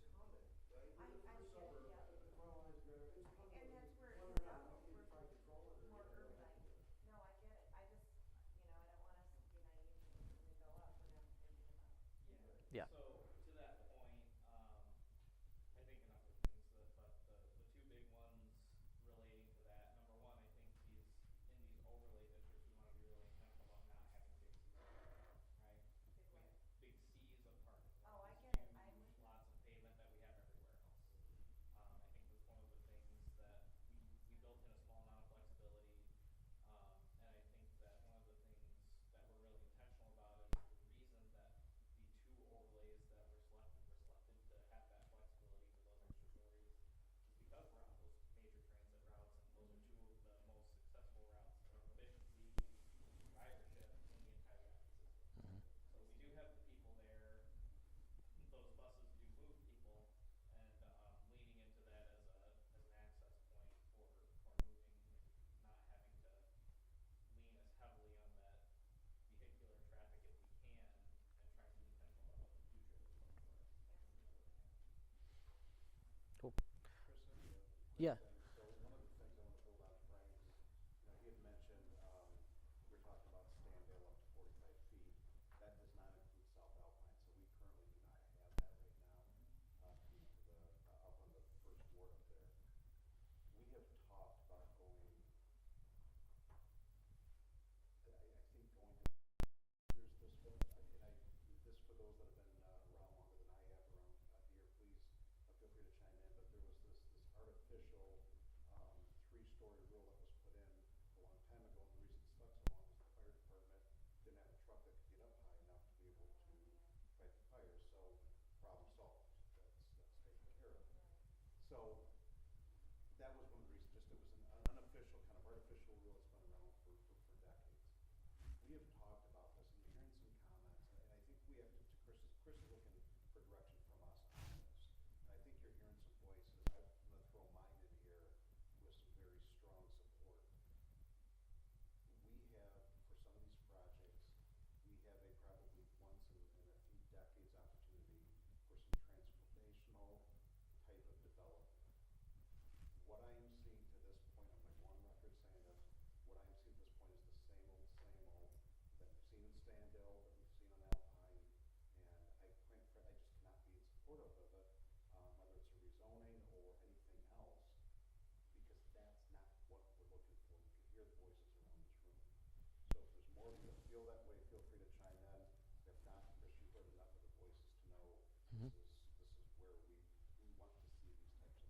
Cool. And I think that's pretty exciting. One-story flat retail stuff.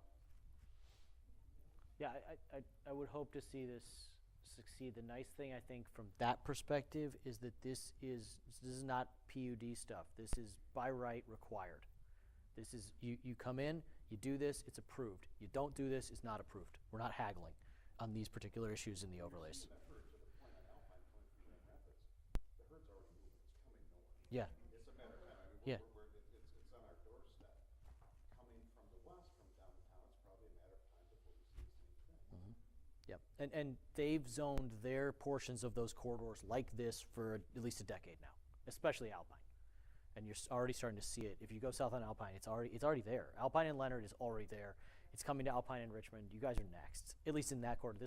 I think this one's a little further out maybe, but it's also, like I said, it's its own node, and it has the Laker line, which is the #1 service for the Rapids. So. Well, your rider count pre-pandemic, it was 1.2 million student rides per year through Standale. It's back up over, I believe we're right on that cusp of 1 million again, that we're getting back to almost as pre-pandemic levels.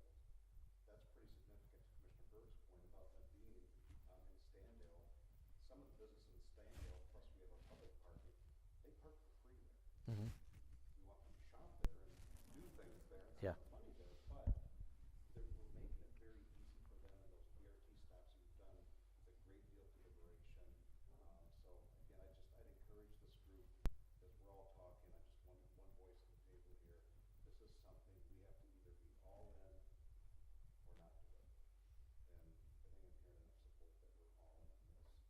Yes, sir. The one thing that I think about as far as the 6-story, someone on the planning commission, and they get neighbors coming in going, oh, I don't want a 6-story building to look at. So we just gotta be careful how it's set and how it looks. You know, there's a lot of good neighbors around that. Transformational, I mean, that's a change in the city landscape. I think we were pretty intentional about the relationship to other existing neighborhoods and things like that too. Yeah, there are. I just wanna make sure that we consider that, we consider parking, we gotta consider the residents who already live there for 30 years. Yeah. I mean, great, absolutely great point. That's this, yeah, because we listen to our residents. Well, a great example of that is right above, on Alpine, the Taco John, over there. The neighborhood right adjacent to it came, certainly, I remember talking to somebody, I don't know, probably wasn't. And they're like, no, we don't want another fast food restaurant, don't want it at all. However, we absolutely don't want the vacant building with homeless people that it has right now. And that's what it was. So it combines both my earlier sort of points on that, is like, you know, they were okay with a new use. They really didn't want the use they were getting. You could go 2 blocks this way to a Spanish or Mexican place, and 2 blocks that way to a Mexican place. You can't spin without hitting one. They didn't want another one, but they didn't want the homeless shelter either. So, I think as we go forward, some of the places we're talking about, certainly in our part of the city, you don't want what's there.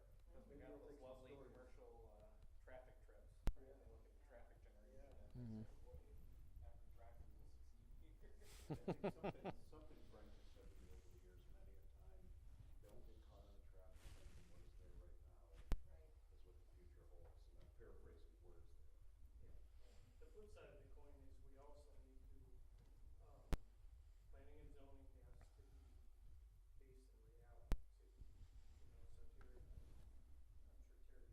know, so Terry, I'm sure Terry's heard me talk about this too, that, I'll give you an example, on the Taco John site and the credit union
that died, Myers started saying, we're leaving. And all of a sudden, we're like, oh boy, we're gonna lose that whole neighborhood. We got very lucky and the city worked with the private sector and, it turned out okay. But as part of that development, that frontage was supposed to be exactly what you're talking about. It's right in the development agreement, it's right in the Renaissance Zone agreement. We actually had an architect work for us pro bono. And if you pull out that Renaissance Zone agreement, you'll see everything that it was supposed to be. My big thing for you folks, and we were talking to people earlier today, was you gotta have the will to enforce those agreements. Because we ended up at a gas station and strip mall. We should have had brick buildings right up on the street. There's a bus stop right there. Everything was planned to do that. The same stuff that's going.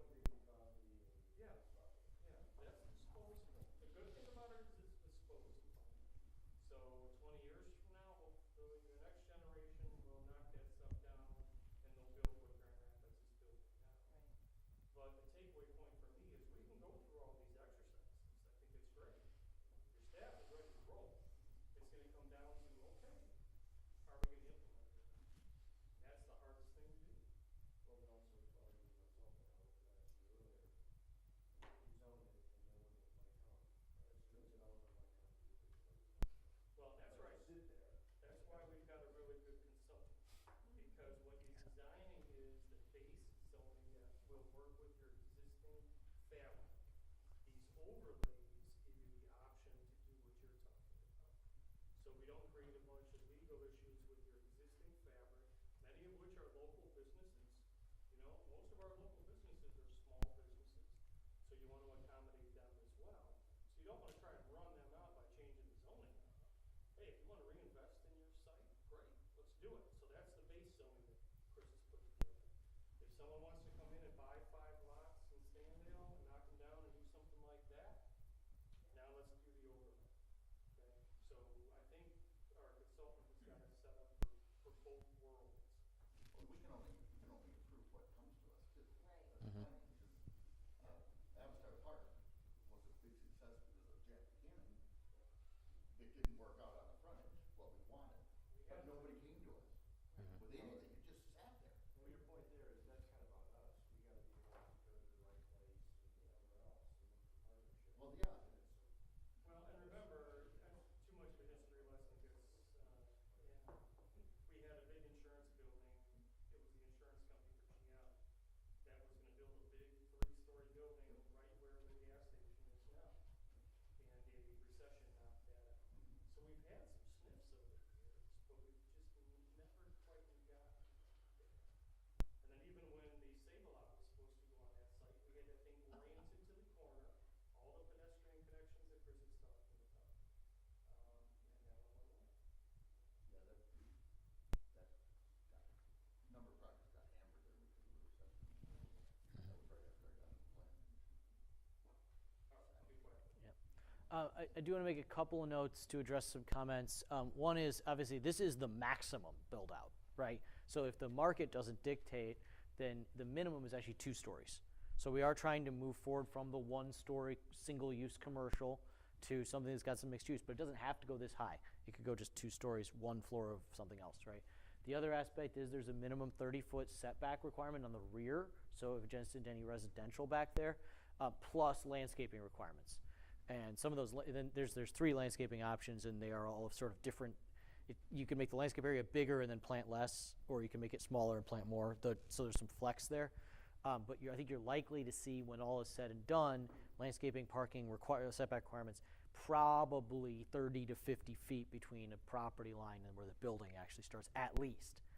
Probably more like closer to 100 as you start to get the parking spaces in there. So I do think that, yes, adjacent residential is a consideration. We did take that into account a little bit as we tried to draw these boundaries and tried to not go right up against Chesterfield Heights, for instance.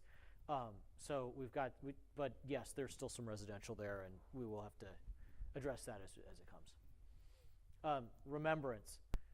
So remembrance overlay is not the entire remembrance corridor. It's just remembrance in Leonard area, going up to about the old D&W that's now storage units, right?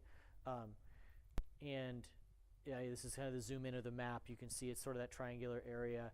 This one is a funky shape and is actually discontiguous because there's a PUD in there, and it doesn't include any residential zoning areas. So there's a few SA zoning, like right on Leonard, that's not included, and the multifamily that's on Remembrance not included. So it kind of jigs and jags there a little bit, but basically covers all your commercial and office zoning in the Remembrance and Leonard area there. As I said, this is a 4-story maximum, not 6, and that's because this is a little bit less intensive area now. The residential intersperses with it. It's a little harder to just say we're going to push it back from the residential a little bit. So that's the idea here. Another note on Remembrance, you actually have 2 options for your site design. This is what we call option A, and option A can be done anywhere in the overlay. Note that in this option, there is no like slip street, there's no front parking lot. There is actually a required setback. This is not 0 setback. It's 10 feet, so this is the public sidewalk, and then this is a private setback area that is required to be used for outdoor dining or bike racks or benches or landscaping or something that will make the walk along the sidewalk a little more pleasant. But we push the building back a little bit. Now, the reason we do that is to acknowledge that these are still busy roads, and that being like, yeah, we're going to have a Main Street style where we're right at the sidewalk and then right on the other side use the street. Well, that's really not it. So what we're going to design is street, landscaping, sidewalk, activity zone or landscaping, and then the building. No parking, very pedestrian oriented, but not that hard concrete jungle idea, a little bit more room to breathe. Option B resembles Standale, and it's got and this would only be allowed on Remembrance. Leonard itself is actually, you already have the Walker Roadhouse, which is already a 0 lot line type situation with a little sidewalk. So acknowledging that Leonard already has a little bit of that, whereas Remembrance still has like Sobe Meats and things like that that are further back from the road, and as currently designed would be subject to the upgrades to existing stuff, but as far as new development, redevelopment, might look more like this. That gets you that front parking, which is interestingly, you'll hear people like me talk about, hey, we got to get things closer to the street because that's better for pedestrians. But it is also true that retail needs some parking in front of it. The studies show that they don't usually need as much as they ask for, and in that conventional suburban design where everything's in front, that you can push some around to the back, but you need something in front to succeed. So this allows that opportunity for a retail development to say, yes, I'm going to have some angled parking right in front of my door, and we'll push the restaurant to the back, but we can still create walkability like we talked about in Standale. Any questions on Remembrance? No, but I think, Pat, this is probably to your point. Imagine you're in a neighborhood, let's say you're down somewhere just in that stretch down there where you've got some of the old traditional neighborhoods back there, Warner and some of those other streets in there. Imagine looking up to that multi-story building at this point, from your backyard.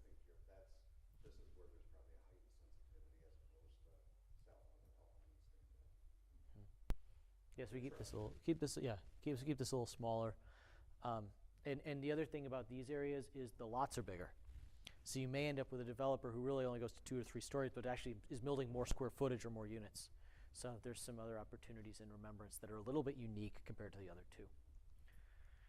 All right, Alpine. We kind of talked about this a lot already because there's a lot of similarities between this and Standale. There's the overlay district. You can see it in the hatching, really covering basically from 3 Mile down to the city limits. We actually may want to tweak this a little bit because I think we got some industrial in there. So we'll take a look at that. But in general, it's that entire corridor in front of Avistar, in front of Myers, et cetera. And this looks, obviously these buildings look very similar to the Standale ones, but what you'll notice is there is no slip street. And that's because Alpine, in my opinion, and then working with staff and the subcommittee, Alpine has the opportunity to really be a walkable corridor. The other corridors are so high speed. And Alpine, yes, north of the highway, never happening. South of the highway, it's possible because we can build on what the city of Grand Rapids is doing. There may be an opportunity at some point to do a road diet if the traffic counts are appropriate for that. Again, City of Grand Rapids is already doing it, which is helping, right? It's going to slow the traffic, and we can start to build on what they're doing, and then build it up to its natural end point, which is the highway. So that's Alpine. Any concerns, questions on that? Okay. There was one. I'm sorry. I'm sorry, but Alpine's 45 miles an hour, Lake Michigan Drive's 35. You just kind of said that. You know, that's how they're signposted. The way the traffic behaves, I really think is different. Yeah, I think Lake Michigan Drive, I think that's, so, but I think there's opportunities. I think there's a better opportunity in the future to slow the Alpine traffic than there is the Lake Michigan Drive traffic. Yeah, you do have more control over. Well, but Alpine's not M37 south of the 96, so it is a city road, right? From 3 Mile down, and the city could road diet it if that became the city's policy. Although I know from an engineering perspective, you want to keep it under what, 20,000 cars before you road diet? Okay. Either way, it's within the city's purview. Construction that's been taking place where we've been down to single lanes the last couple of years, yeah, we're ready for a road diet anyway. No, we're. Yeah. But Coming down to Grand Rapids and punching it. so but there, even without a road diet, there's because you have engineering control over that road, you can do things, even planting trees or putting up lamp posts, or maybe there's another little spots that need traffic light or something like that. You have that control. You can slow that traffic down, and that will bring that speed limit down eventually. Ordinarily, you say don't ever do a speed study because it's just going to make it go up. But you can then, if you redesign the road so that people drive slower, because frankly, nobody really drives at the speed limit. People drive at the distance, at the speed they feel safe, and teenagers drive at the speed they feel dangerous, right? That's how it goes. So if you design the road so people don't feel safe going 45, they won't. And then it's like, well, we don't need that speed limit that high anymore. We can lower it. Yeah. Yeah. Because you don't feel safe doing it, right? Yeah.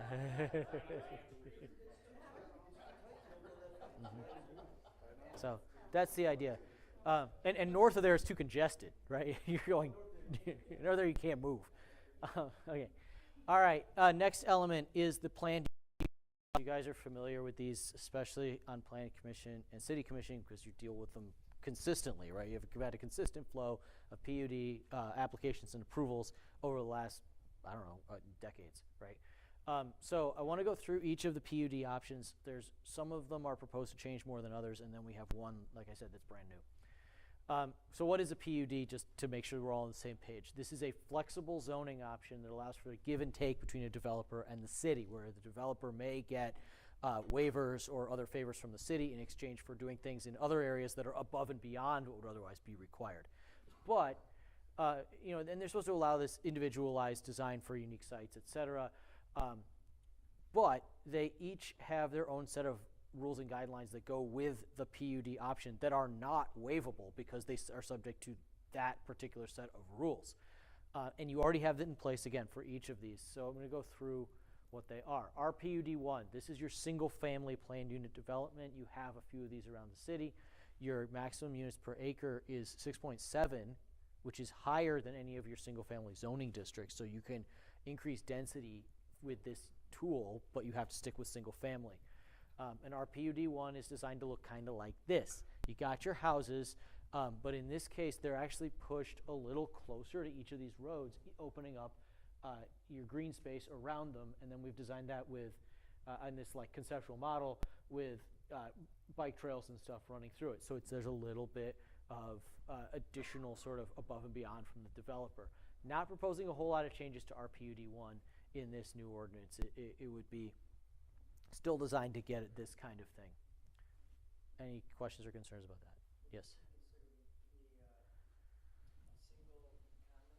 Yes, site condos would fall under this very frequently. Yeah.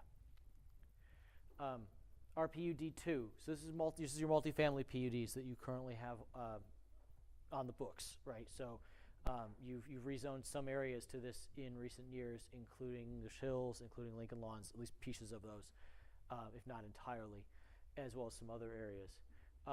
RPUD 2 is designed, this kind of looks like the ARM Malt graphic, except the buildings are bigger, right? So, in fact, these buildings, I might have to look at this. These might be taller than we actually allow, which I should change. But anyway, you allow a little more density here, but you're going to get something in return is the idea.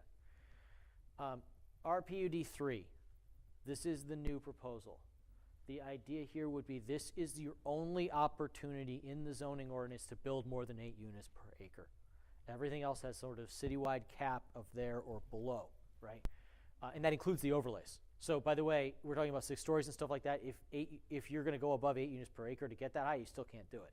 So this is your only opportunity. Now, one key thing about RPUD 3 is that written right into it is a limitation on where you can use it.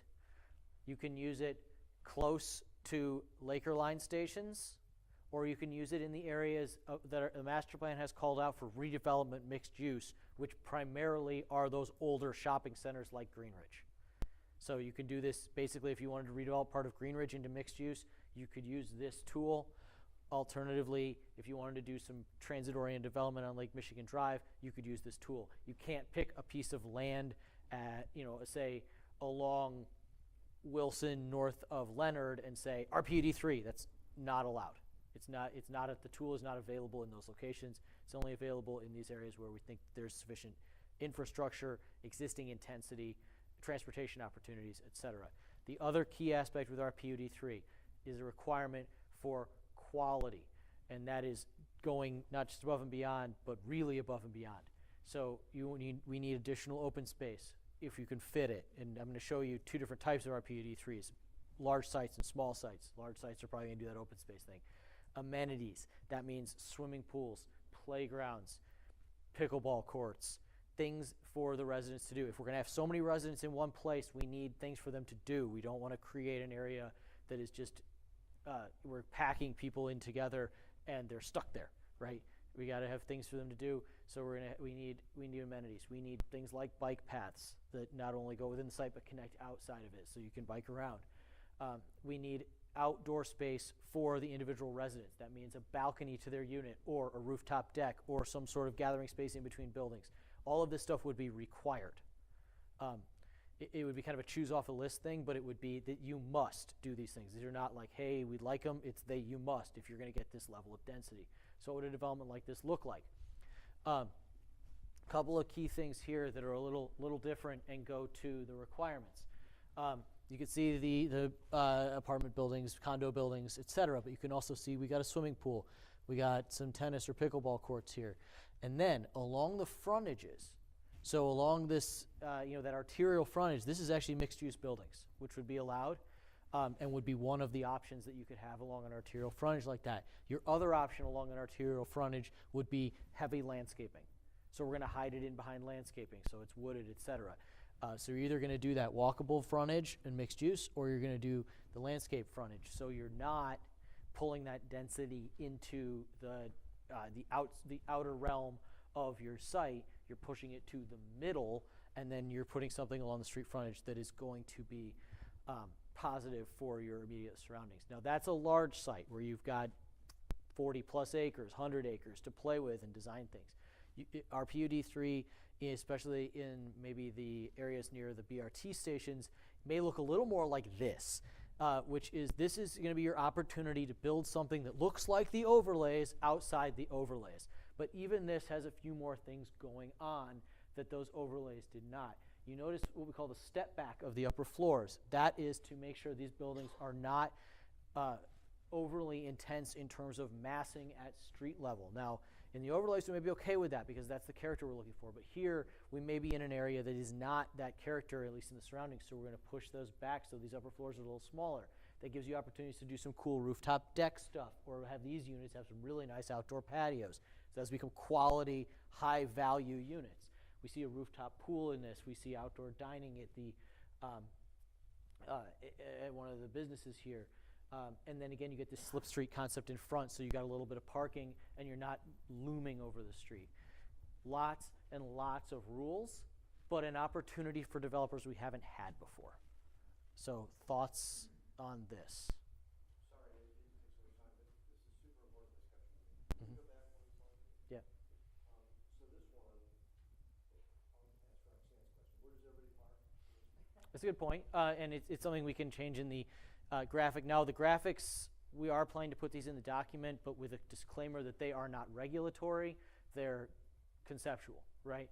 So we do show some parking in here, but you're right, these buildings probably need a little more parking shown. And there would be, the other thing we can look at doing is including something in our PUD 3 that says you cannot reduce the parking requirement. I don't think we have that in there now. We could do that as another one of these sort of threshold items to get into the system. Like some of these spaces, we got the freaking concrete parking lot there. Right, so what do you do? But I'm thinking like the place behind Target, that other big box way back, way off the street. So you Yep. can get everybody off the street, you have a cool little enclave, it's mixed use, some cool restaurants and stuff. And next thing you know, you don't have to drive everywhere. You get home, you're home, you're off Alpine. We can grow the city, we can grow the population, meet the demand without having to pick up these big buildings. I think about the grade slope, you've got going it down. I don't know what's gonna happen with that, but that's the sentiment out there. I think that's a lot of the sentiment in our city as well, is stop taking every inch of green space I have. So how do we creatively go, grow the population, we gotta convert. Another thing that's way out there that's coming soon is, electric cars Yeah. and automated cars. And the talk is that, you're gonna have a car, but you may share it with people. It's not gonna stay in one spot. It's gonna go do other things. And, the whole concept of that is gonna reduce parking eventually. But, it's a ways out, but it's one of those things to think about. Well, I hope so. You bring up another, Well, it's also supposed to cut traffic jams out too. another scale of mine. I don't wanna pick up planning commission, but please don't approve another gas station without EV, or EV, at least EV plumbing. We bring it up, we ask, where's the charging stations in these gas stations? And we'll be set up for them later, but not right now. Do you have the plumbing for them, the new ones we put in? I'm sorry, what? Do you have the plumbing for the new ones we put in for EVs? Some of them do, some of them haven't. Oh, some of them do, that's good. Yep. That's good. Anyway, sorry. That's an interesting point about EV chargers and gas stations. We could write that into the ordinance that all new gas stations must have EV chargers at some ratio to the gas pumps or something like that, like 1 to 2. Or even the plumbing. I'm told that if you put the plumbing in ahead of time, you can add it later much more cheaply. But if you don't, forget about it. Expense, cost per minute. And I personally, I'm pretty negative. I'm not bullish on EV, but I think it will be a part of the market in 10, 15, 20 years. The Ford dealership in our city is having heart attacks thinking about it. But it's gonna be a percentage of the market, and we should be planning for it and thinking about it. Same with development, you build a 6-story building, gotta be able to have some charging in the parking lot or whatever. Yep. Well, we've had it come up with the Rapid BRT a lot in stand-up Cummins. Problem is, it is cost prohibitive at this point to have it. There's no more federal funds available left over to be able to apply for it. So, it is maybe a miss in the design of it, trying to think forward ahead, but that's an example that we don't have at the start. Mhm. Or afterwards, it's pretty cost prohibitive. Actually, just had a conversation in another community in the region that is looking at something kind of similar to this RPUD 3 concept, like what would we need in return for going over what we previously thought was our density limit, right? And they've said that one of the things that they want is enclosed garages with EV chargers in them for every unit, which is kind of zany, but also was like, that's what they said. They're like, if we're going to high density, we are not doing oceans of parking. We are going to require you to have indoor parking and put EV chargers in it. And some of that is them being like, we're going to open this door, but we don't want to open it too far. But on the other hand, it goes to that, like, we have kind of this established density limit that we've kind of had for a long time. What do we need in return for going over that? And some thoughts on that, Okay, next thing. So neighborhood design. I showed you that these graphics all kind of use the same little street pattern. And they, I want to kind of show that this is intentional, right? Because this is going to be required whether you're doing a PUD, a site condo, a plat, anything that's going to require new streets to go in, they're all going to have to follow these rules. And as I mentioned earlier, that means connecting to your neighboring property, even if it's not developed. so a stub street, connecting to any stub streets that are coming to your property, and not saying, nah, we're not doing that, right, which you've had some of that happen, connecting to all your surrounding public roads. And then we included a cul-de-sac because cul-de-sacs are allowed, but within limits, right? There's limits on their distance, there's limits on the number of housing units you can put on them, and there's limits on where you can use them. You can only use them where it is, I believe we put environmentally, legally, or practically constrained from connecting a road through. So if you got that steep slope, that wetland, that's where your cul-de-sac goes. It goes to that, where you wouldn't be able to go anywhere. Anyway, so that's one aspect of neighborhood design. Another aspect, I mentioned multiple entrances already. Another aspect, preserved green space. Right now you have a green space option, open space option, that allows developers to reduce lot size if they go to 20% open space. We're keeping that in the draft, but we're also creating a mandatory 10%. So 20% gets you the bonuses, 10% is mandatory. You must reserve 10% if you're going to develop housing for green space. Next thing is bike paths. These are going from recommended, or we'd like them to required. And in some cases where we have requirements to do stub streets or connect to stub streets, we do have the option to switch that to a bike path if that makes more sense for the neighborhood's design approved by the Planning Commission, so that you still have that connectivity, even if it's not auto connectivity, so that there's at least a minimum number of connection points, whether they're roads or bike paths. Next one is sidewalks. We're turning this into a hard and fast requirement, both sides of the street every time. You're building new housing, you're building sidewalks, period. Next one, I mentioned the cul-de-sac restrictions. They're allowed, but they're with a lot of limits. So that's how we're aiming to create neighborhoods that are going to be high quality over time. Any questions or concerns there? Yeah, you have your construction standards under engineering, and you've been fighting for these things in planned unit development negotiations, and they're in the master plan. But what this would do is say these are zoning rules. You must follow them, or you must go to the ZBA. It's not a negotiation with Planning Commission we'd rather do. It's like, you must. Yeah. My experience has been that I thought a number of these things were requirements, and we are now making them requirements because they're just things we've talked about. Yeah, I know you do have a few things that are sort of unofficial, not on the books right now, that we've incorporated in here, so they are on the books because you've been wanting them for a long time. You've said them in Planning Commission so many times that people think it's required. It's actually not in the book, so we're putting it in the book. Some of this stuff is like that. But yeah, we're really trying to get at, trying to establish, and I didn't rattle off the numbers, but it is like X number of substreets per, distance of frontage and that kind of thing. So you put some numbers on it, and then they have to start to meet that as site plan approvals. Sidewalks is a good example of one that we fight for, but isn't a requirement. So we've had a number of developments in the past few years that have sidewalks on one side of the street only, because it's part of that negotiation. I would classify much of this as codifying best practices that we have identified. And a lot, some of this stuff is also in like the subdivision ordinance.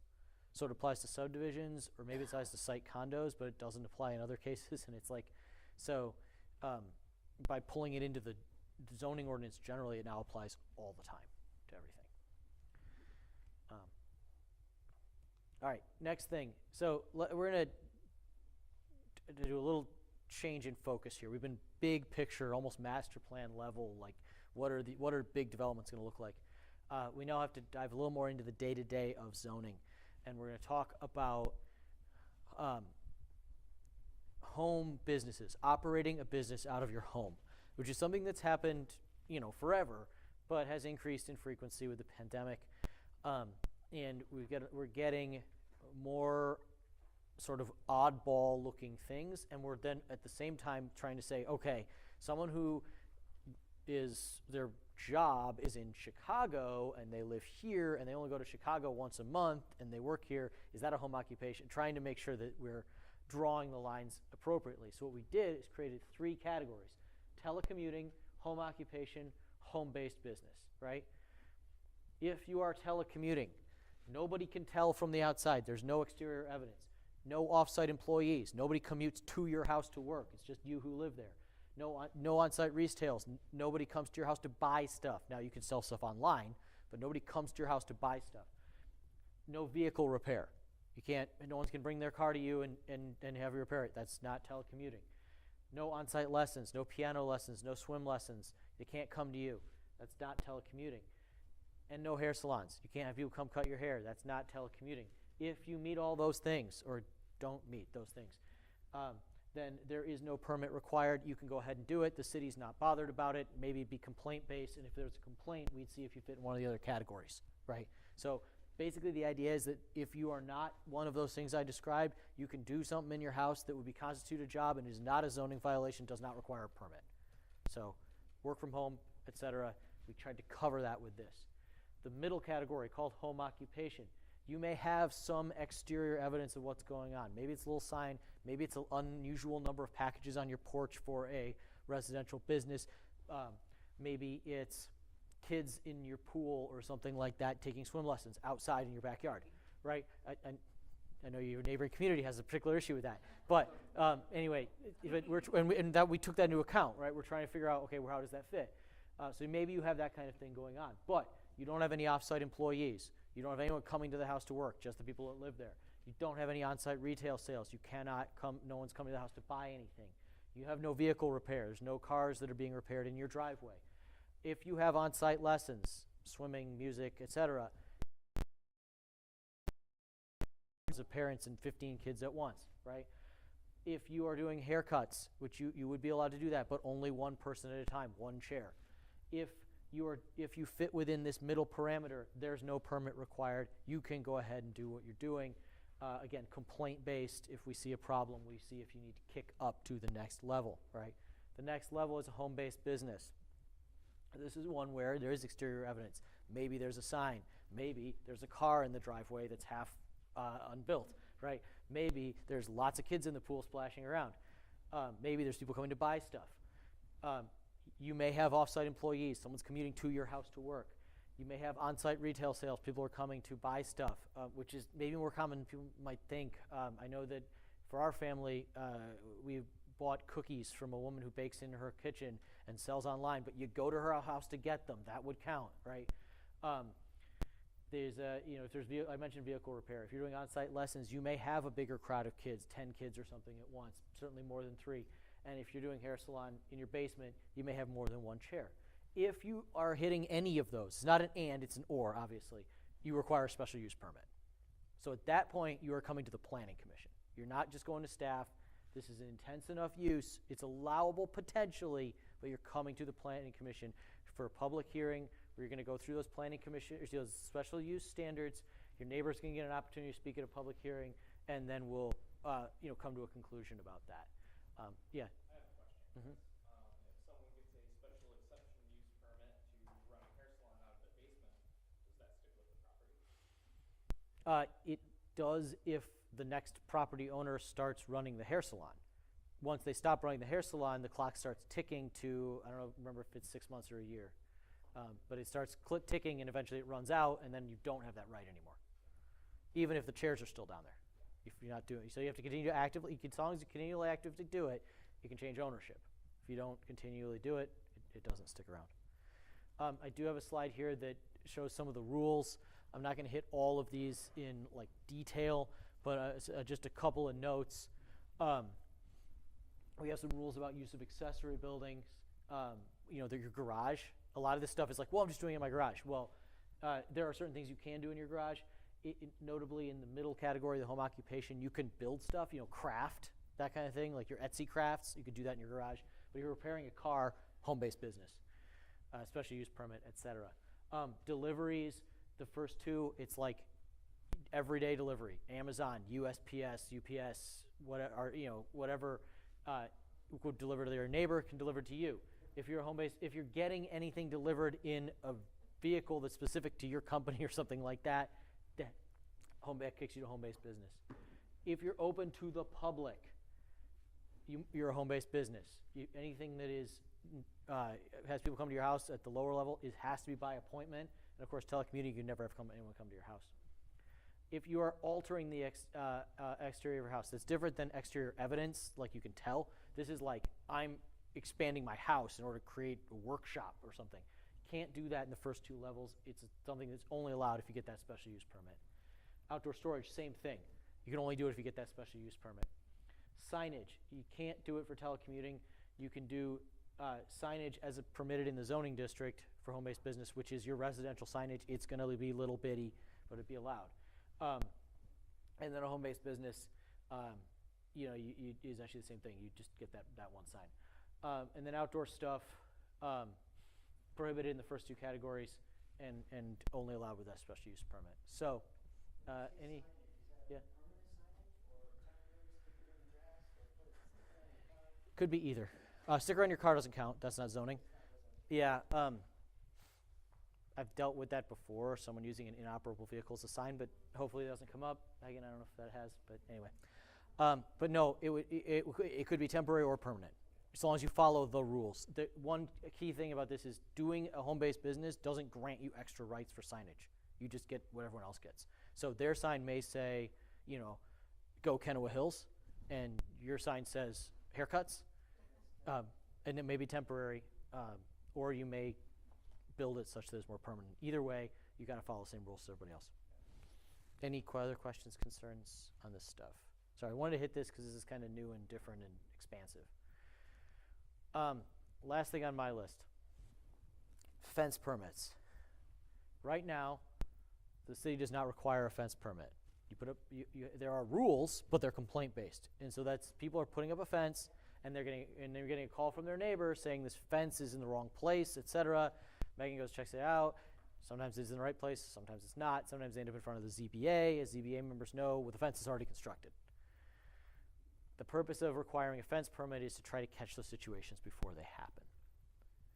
So that's why staff wanted this added in, but I'm interested in any thoughts on whether you guys think it's a good idea. It is very common in other communities to do this. Yes. Yeah. A fence. So a fence is a structure that has a single wall and not a roof, right?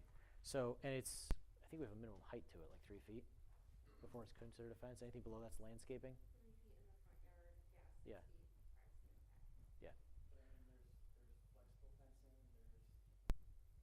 But I mean, there's flexible fencing, there's stockade fencing, there's all kinds of. Like temporary things. Is that what you're talking about? Well, yeah, there's that. 'Cause I mean, Here, let me get the chapter and verse here. Allowable material, it's the setback. Yeah, that's, yeah. Let me, yeah, Paul's going to get it up on the screen. Yeah, I was thinking that, I was gonna say that, and I thought There, Staff yeah. while we're looking that up, because I would always come back to what problem are we solving? On an average month, year, whatever time frame you want to put, how many fence complaints or how many fence issues are we dealing with, would you guess? maybe 10 a year, yes. I think the biggest potential in considering having a fence permit is drainage is something that comes up every public hearing that we see. And a lot of times those fences could be going across drainage ways. Right. And, I mean, we do have a fair amount of those in the city. yeah. I know that over the years, the inconsistency of things in decades past, there's definitely, there's a few of those out there. You're exactly right. Typically, all the complaints I hear about fences are drainage related. I work with Megan, and our regulations are cut and dry. They're not permitted, but they're already in the ground. So then you get into this, already spent $5,000 on a fence. You say, too bad, so sad, or go to the ZBA. So, Paula, section, where is it?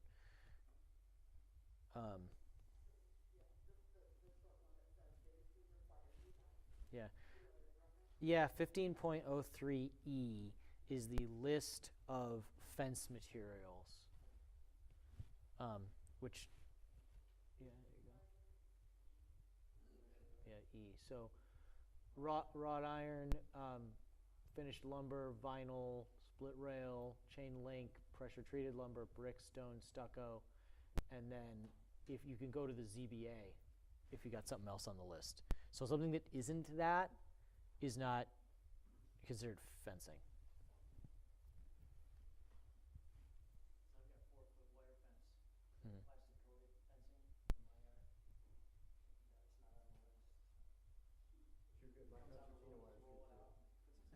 Yeah.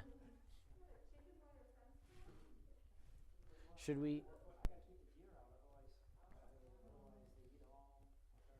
Should we make sure we clarify Private property line. that there are such things that are defined temporary fence and exempted from the permit requirement? Because we can do that more clearly. We probably should, especially with the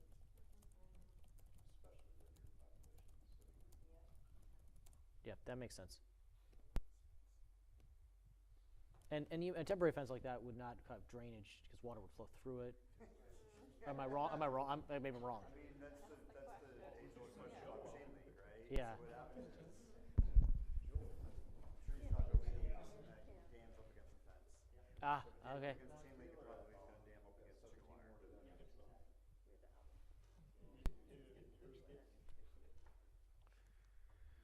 All right. Next thing on the list is to run through what's going to happen over the next 6 weeks or so as we look to bring this to an adoption vote at City Commission. So next step is December 6th. It's the next regular Planning Commission meeting where we would have a public hearing on this issue. I anticipate giving a similar presentation to this, probably shorter, but something similar. And at that point, if the Planning Commission is ready, a vote to recommend this document to City Commission would be appropriate.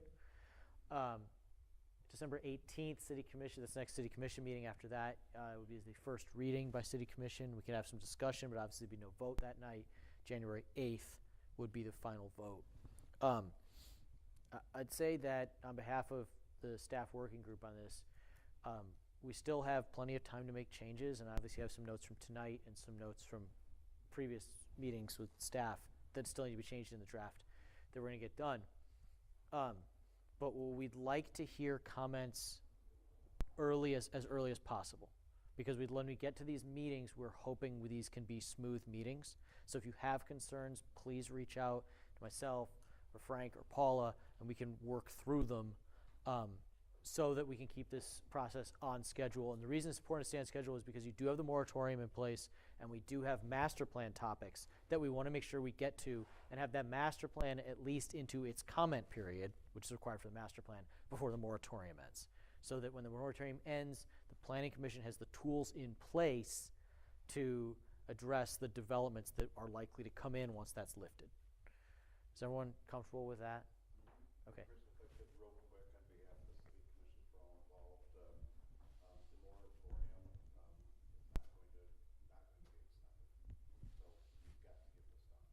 And we made some promises, we're not gonna drag this thing out. We make those promises, those commitments, we honor them. So that deadline, shot clock's on right now. Okay. And those of us working on this day to day, we're strive. No, we're committed to meeting these deadlines as well. But like, we just want to make sure that without violating the Open Meetings Act, right? If there's something needs to be discussed with the group, we'll of course do that. But if there's hey, look, I was reading it, I found this section, something like what was just pointed out about temporary fences and fence permits, please just bring it to our attention. We'll get it fixed for you. Any other topics, concerns, things that weren't on this list that you guys noticed as you look through this you want to bring up tonight? Chris, I just want to quickly build on what you said. If anyone does identify any other concerns in the meantime, make sure to send them to staff, not only for minor corrections to happen behind the scenes, but if there are major topics, we need to be able to bring that to Yes. whatever our next public venue is to make sure we can work through it. Yep. The sooner we can get that information in, the better job we can do of streamlining the process and hopefully not running into any unnecessary delays in getting this done. Yeah, if I know about something in advance of a meeting, I can bring context for it in this sort of format in that. So it's not like, what are we talking about? Where are we at? Like, so if we just know in advance, it'll make it smoother. Well, I'd just like to thank you for this presentation. I didn't like all your answers, but you're forthright about it, and I like that. I appreciate that. I mean, You don't have to screw around. it's all there in writing. I could give you some BS, but you'd be like, that's not what it says, you know. I really appreciate the straight answer, but I Yeah. threw kind of all the issues I had out there tonight. I tried to be Appreciate fair, that. so I could kind of waste your time going forward. Mhm. I'll probably still want to give a little bit of the introduction about the future of the city and city commission, but that's, because I'm really passionate about it. I really think I want to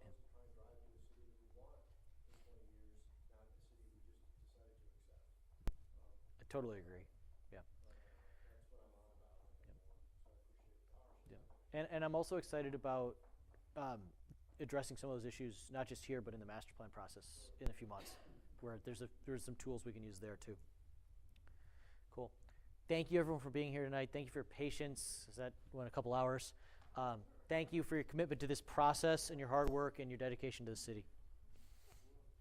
See you guys in a few weeks. I make a motion to adjourn. All in favor?